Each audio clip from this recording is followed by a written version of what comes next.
தலைவர் அவர்களே, மாண்புமிகு முதலமைச்சர் அவர்களே வணக்கம்.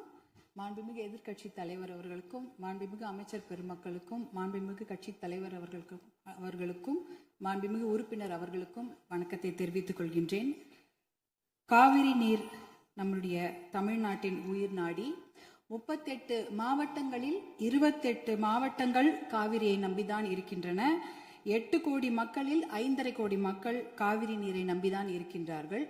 காவிரி நீர் பார்த்தீங்கன்னா குடகு மலை, அதாவது கூர்களை கர்நாடகாவில் ஆரம்பித்து மேற்கு தொடர்ச்சி மலை வழியாக தர்மபுரி மாவட்டத்தில் தான் தமிழ்நாடுக்கு முதல்ல வருகிறது. தர்மபுரி மாவட்டம் பிலிகுண்டுல தான் அது உள்ள தமிழ்நாட்டுக்குள்ளே நுழைகின்றது. கிட்டத்தட்ட 800 கிலோமீட்டர் அது டிராவல் பண்றாங்க. அந்த காவிரி நதி பார்த்தீங்கன்னா 800 கிலோமீட்டர் கர்நாடகாவிலிருந்து தமிழ்நாட்டுக்குள்ள டிராவல் பண்றாங்க. அந்த காவிரி நீர் வந்து பிலிகுண்டுலேருந்து ஒகேனக்கல் வருது. அதுக்கப்புறம் மேட்டூர் அணையை நிரப்பிட்டு பவானி, ஈரோடு, திருச்சி போன்ற இடங்கள்லாம் வந்துட்டு கடைசியாக பூம்புகார்ல கடல்ல கலக்கிறது. இதுதான் அந்த காவிரி நீருடைய டிராவல் மேப். இதுல பாத்தீங்கன்னா 320 கிலோமீட்டர் மட்டும்தான் கர்நாடகாவில் காவிரி பாய்கிறது. பார்டர், அதாவது அந்த பார்டர்ல வந்து 60 கிலோமீட்டரும் தமிழ்நாட்டுக்குள்ள 420 கிலோமீட்டர் காவிரி நதி நீர் ஓடுகிறது. அப்படி என்றால் நமக்கு தான் அதிகமான உரிமை. 420 கிலோமீட்டர் தமிழ்நாட்டில் ஓடுது, நம்மளுடைய மாநில எல்லையில 60 கிலோமீட்டர் ஓடுகிறது.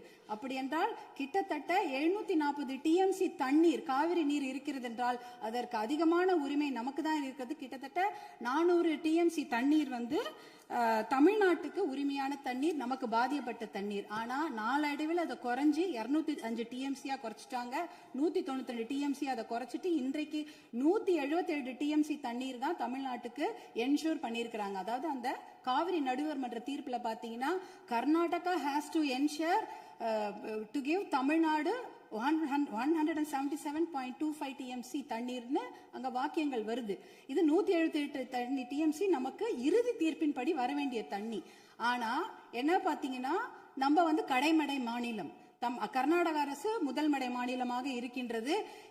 சுப்ரீம் கோர்ட், உச்ச நீதிமன்ற தீர்ப்பின்படி கடைமடை மாநிலத்தின் அனுமதி இல்லாமல் எந்த ஒரு கட்டுமான பணியும் எந்த ஆற்றுப்படுகையிலும் கட்டக்கூடாது. குறிப்பாக காவிரி நதி நீர் மேல கட்டக்கூடாது. ஆனா 4 டேம் இருக்கு.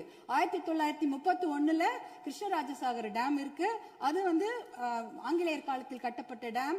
அதற்கப்புறம் 1970களில் 3 டேம் கட்டியிருக்காங்க. ஹாரங்கி, கபினி, ஹேமாவத்தின்னு. இந்த 4 டேமும் சேர்த்து இந்த அணைகள்ல கிட்டத்தட்ட 115 டிஎம்சி தண்ணீர் தேக்கி வைக்க முடியும். மேகதாட்டுல புதுசாக அணை கட்டினாங்கன்னா அதுல 70 டிஎம்சி தண்ணீர் தேக்கி விட முடியும்.